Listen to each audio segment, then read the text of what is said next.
Di sebuah hotel tua Surabaya, ada kamar yang tak pernah tercatat di sistem resepsionis, namun pintunya nyata berdiri di ujung lorong 404. Tetapi, setahun sekali kamar itu muncul dengan sendirinya di sistem dan mengundang pelanggan. Sejak itu, kamar 404 menjadi pusat hilangnya orang-orang tanpa jejak, meninggalkan cermin beretak dan telapak tangan dari sisi dalam. Apakah roh-roh yang hilang masih terjebak di sana dan menunggu pengganti? Temukan jawabannya dalam Siluet Malam yang penuh misteri. Siapkan diri kalian, karena kita akan mengungkap kisah yang tidak akan pernah kalian lupakan. Jangan lupa subscribe, like, dan share video ini ke teman-teman kalian, agar mereka juga bisa merasakan misteri yang sama. Tinggalkan komentar di bawah jika kalian punya pendapat dan cerita horor seram untuk dibagikan. Terima kasih, semoga diberi sehat dan bahagia selalu. Selamat menonton. Di jantung kota Surabaya, berdiri sebuah hotel tua bergaya kolonial yang pernah menjadi kebanggaan pada masanya. Hotel itu dibangun sekitar tahun 1930-an oleh keluarga Belanda yang kaya raya, dan hingga kini masih berdiri kokoh meski sudah berkali-kali direnovasi. Namun, ada satu bagian hotel yang selalu dibiarkan apa adanya, kamar nomor 404. Tidak ada tamu yang pernah ditawarkan kamar itu secara resmi. Bahkan, di daftar kamar yang tertera di komputer resepsionis, nomor 404 tidak ada. Jika tamu bertanya, pihak hotel selalu menjawab bahwa kamar tersebut sedang dalam perbaikan atau digunakan sebagai gudang. Padahal, kamar itu tetap utuh, lengkap dengan tempat tidur, lemari, dan sebuah cermin tinggi yang berdiri di sudut ruangan. Namun, malam itu beda. Hujan baru saja reda ketika Arman tiba di Surabaya. Jalanan kota masih basah, memantulkan cahaya lampu jalan seperti genangan emas yang berkilauan. Ia baru saja turun dari kereta malam. Tubuhnya lelah setelah perjalanan panjang. Besok pagi, ia harus menghadiri rapat penting dengan klien besar, dan pikirannya hanya ingin segera beristirahat. Sayangnya, hotel yang biasa ia pesan penuh. Dengan enggan, ia mengikuti saran seorang sopir taksi untuk mencoba sebuah hotel tua di pusat kota, bangunan peninggalan kolonial Belanda yang masih berdiri megah meski cat dindingnya mulai pudar dimakan usia. Hotel itu disebut-sebut punya sejarah panjang, walau si sopir hanya menyebutnya dengan nada datar, tanpa berani menjelaskan lebih jauh. Saat melangkah ke dalam lobi, hawa dingin segera menyergap. Lantai marmer putih keabu-abuan masih berkilau, tapi sudut-sudut ruangan tampak gelap, ditingkahi aroma lembab yang tak bisa sepenuhnya disembunyikan pengharum ruangan. Beberapa foto hitam putih tergantung di dinding, memperlihatkan suasana Surabaya di era kolonial. Juga potret tamu-tamu penting yang pernah singgah. Tatapan mata dari foto-foto itu seolah mengikuti setiap langkah Arman. Resepsionis malam itu, seorang pria muda berwajah pucat, terlihat gugup saat mengecek data pemesanan. "Mohon maaf, Pak, sepertinya kamar yang Bapak pesan penuh," ujarnya dengan suara rendah. Ia lalu menunduk sebentar, seperti ragu untuk melanjutkan. Tapi, kebetulan ada kamar kosong. Arman yang terlalu lelah hanya mengangguk. "Tak apa, yang penting saya bisa segera istirahat." Resepsionis itu menyerahkan kunci kuningan tua dengan gantungan kayu bertuliskan angka 404. Saat Arman menggenggamnya, entah kenapa kunci itu terasa dingin sekali, seperti baru saja dikeluarkan dari dalam lemari es. Koridor menuju kamar panjang dan sunyi. Karpet merah tua membentang di lantai. Lampu-lampu gantung berkelip pelan, menimbulkan bayangan yang bergetar di dinding. Setiap kali Arman melangkah, gema suaranya terdengar terlalu lama, seperti ada yang mengikuti langkahnya dengan jarak setengah detik. Ia sempat menoleh beberapa kali, tapi koridor tetap kosong. Kamar 404 menyimpan pesona yang aneh, tua, anggun, namun menyisakan hawa yang sulit dijelaskan. Begitu pintu berderit terbuka, bukan Kusam yang menyambut, melainkan suasana kuno yang tertata artistik. Dindingnya dilapisi panel kayu tua yang mengilat lembut, seperti dipoles waktu, sementara aroma samar-damar dan debu tipis memenuhi udara, menciptakan kesan ruangan yang berusia panjang, namun tetap terjaga. Di tengah kamar berdiri sebuah ranjang besar bergaya kolonial. Kayu jatinya berukir rumit dengan lengkung halus, menyerupai sulur tanaman. Spray putih gading terhampar rapi, dihiasi selimut bludru merah tua yang jatuh berlipat anggun di tepi ranjang. Elegan, nyaris seperti kamar bangsawan yang membeku dalam potret lama. Sebuah chandelier kristal kecil menggantung di langit-langit, bohlamnya memancarkan cahaya redup keemasan yang memantul pada kaca-kaca tua di lemari. Indah, namun cahaya itu justru menciptakan bayangan yang bergerak pelan di setiap sudut, seolah ruangan ini bernafas sendiri.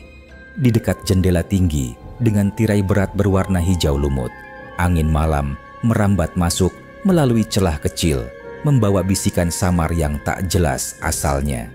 Dan di sudut ruangan, sebuah cermin berdiri tegak dengan bingkai perak yang mulai menghitam, dimakan usia, memantulkan bayangan dengan kejernihan yang terasa terlalu nyata, seakan bukan sekadar pantulan, melainkan sesuatu yang tengah mengamati kembali. Arman mencoba tak peduli. Ia mandi cepat, lalu merebahkan diri di ranjang. Aku bisa beristirahat, kamar ini nyaman. Mungkin lain waktu aku bisa berlibur di kamar ini lagi, gumamnya. Dia memejamkan mata. Namun, menjelang tengah malam, suara itu datang. Tok, tok, tok. Ketukan pelan, teratur, dari arah cermin. Arman menahan napas. Awalnya ia pikir itu dari kamar sebelah. Tapi, kamar 404 berada di ujung lorong. Tak ada kamar lain di sampingnya. Suara itu datang lagi. Kali ini lebih jelas. Tok, tok, tok. Dengan jantung berdegup kencang, ia bangkit. Refleksinya di cermin menatap balik. Tapi ada yang salah. Refleksi itu tersenyum, padahal wajah Arman kaku tanpa ekspresi. Bayangan itu perlahan mengangkat tangan, dan dari dalam cermin terdengar ketukan balasan.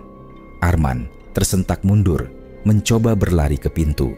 Namun, gagang pintu tak bisa diputar, seolah terkunci dari dalam. Sementara itu, bayangan di cermin mulai bergerak maju. Langkahnya tenang tapi pasti, seakan hendak keluar dari balik kaca. Cahaya bohlam berkelip, meredup, lalu mati. Dalam kegelapan pekat, Arman merasakan sesuatu yang dingin menyentuh bahunya. Malam itu, Arman menghilang. Tidak ada yang tahu kemana ia pergi, atau bagaimana ia bisa keluar dari kamar yang terkunci rapat. Keesokan paginya, seorang petugas kebersihan bernama Bu Sarti yang pertama kali curiga. Ia sudah bekerja di hotel itu lebih dari 10 tahun dan tahu betul kamar 404 seharusnya tidak dipakai lagi. Maka ketika ia melihat nama seorang tamu tercatat di buku reservasi untuk kamar itu, tubuhnya langsung merinding. "Pak manajer, siapa yang taruh tamu di kamar itu?" tanyanya dengan suara bergetar. Manajer hotel hanya menghela napas. "Aku tidak tahu. Sistem komputer yang membagikan kamar. Lagi pula, resepsionis semalam sudah bilang tak ada pilihan lain. Namun, ketika pintu 404 dibuka paksa, hasilnya menambah misteri. Ruangan kosong.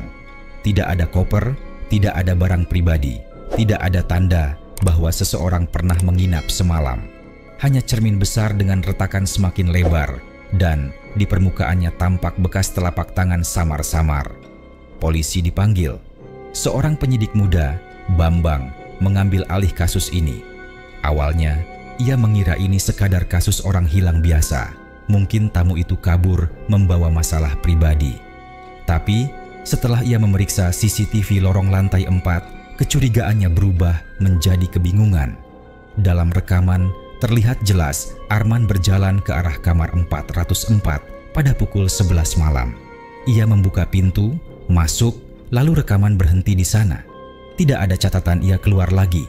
Tidak ada siapapun yang melewati lorong itu sampai pagi.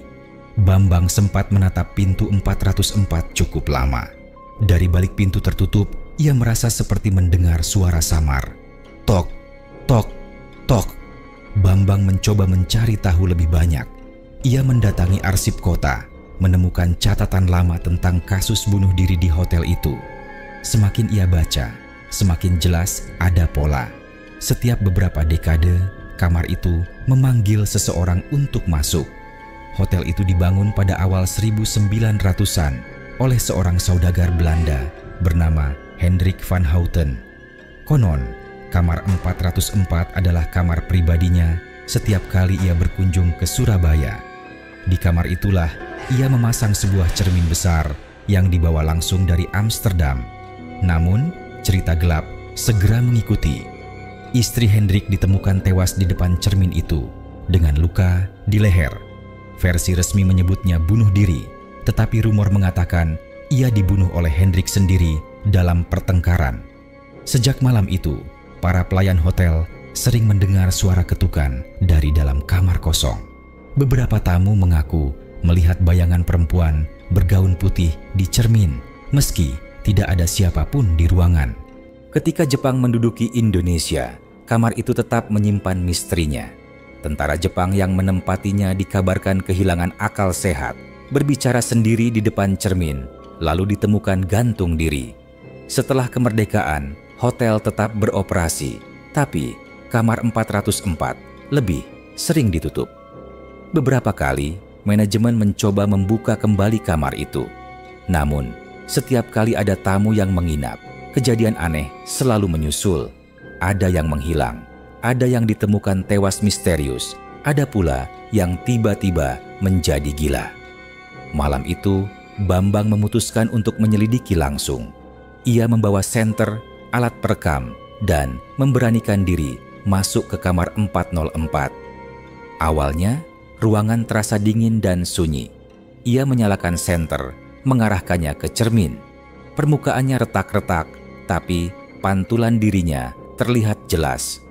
Anehnya, dalam pantulan itu, Bambang melihat sesuatu yang tidak ada di dunia nyata. Seorang pria berjas, Arman, berdiri tepat di belakangnya, dengan wajah pucat dan mata kosong. Sebelum Bambang sempat berbalik, pantulan itu tersenyum, lalu mengangkat tangan, mengetuk dari balik cermin. Tok, tok, tok. Jantung Bambang berdegup keras. Ia mundur, tapi pintu kamar terkunci rapat, sama seperti yang dialami Arman. Dan dari pantulan cermin, bayangan Arman mulai melangkah maju, mendekati permukaan kaca.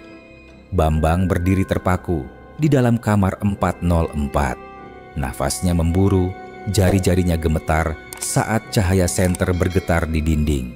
Dari cermin retak, bayangan Arman semakin jelas, menatapnya dengan mata kosong namun penuh harap, seolah meminta tolong. Tok, tok, tok. Ketukan itu kini terdengar dari dalam kepalanya, bukan hanya dari kaca. Bambang memaksa dirinya tetap tenang. Ia ingat satu hal yang dibacanya dari arsip kolonial. Catatan harian seorang pelayan hotel tahun 1920-an. Di situ tertulis bahwa istri Hendrik van Houten, Elisabeth, meninggal bukan karena bunuh diri. Ia dibunuh saat mencoba menghancurkan cermin, benda kesayangan Hendrik, karena ia percaya cermin itu menyimpan sesuatu yang jahat. Menurut catatan itu, Elisabeth sempat berteriak sebelum tewas. Jika cermin ini tidak dihancurkan, ia akan terus menelan jiwa-jiwa. Kebenaran mulai terbentuk di kepala Bambang. Cermin itu bukan sekadar benda mati. Ia adalah penjara, sebuah lorong tipis antara dunia orang hidup dan roh yang tak pernah bisa pergi. Bambang melangkah maju. Pantulan dirinya di cermin berbeda. Tersenyum keji, matanya gelap. Tapi di sisi lain, bayangan Arman meraih tangannya, seakan meminta untuk ditarik keluar. Kalau aku biarkan, kau akan menelan lebih banyak orang, gumam Bambang, suaranya bergetar. Tapi kalau aku hancurkan, ia mencari sesuatu. Pandangannya jatuh pada kursi kayu tua di sudut kamar. Dengan teriakan penuh tenaga, ia mengangkat kursi itu dan menghantamkannya ke cermin. Prak, Cermin pecah berkeping-keping, suara retakan membahana di seluruh kamar. Seketika angin dingin menyapu ruangan, bohlam lampu meledak, dan jeritan samar terdengar. Jeritan bercampur antara rasa sakit dan kelegaan. Saat semua reda, Bamban terjatuh ke lantai. Dadanya naik turun, napasnya tersengal. Ia menoleh. Cermin itu kini tinggal pecahan kaca berserakan. Tidak ada lagi bayangan Arman. Tidak ada ketukan, hanya sunyi. Keesokan paginya, manajemen hotel mendapati kamar 404 dalam keadaan berantakan. Pecahan kaca memenuhi lantai. Manajer marah, namun Bu Sarti, petugas kebersihan tua itu, justru berbisik pelan. Baguslah, akhirnya ada yang berani menghancurkan benda itu. Polisi tidak pernah benar-benar menemukan jejak Arman. Ia hilang tanpa kabar. Namanya akhirnya tercatat sebagai orang hilang misterius. Namun, sejak malam itu, kamar 404 tidak lagi menyimpan ketukan aneh. Tidak ada lagi tamu yang menghilang. Meski begitu, ada satu hal yang mengganggu Bambang. Beberapa hari setelah peristiwa itu, ia menyadari sesuatu. Setiap kali ia berdiri di depan kaca, bahkan cermin kecil di kamar mandi rumahnya, ia selalu merasa ada seseorang yang menatap balik dari dalam. Kadang, saat malam terlalu sunyi, ia mendengar suara samar ketukan dari balik pantulan.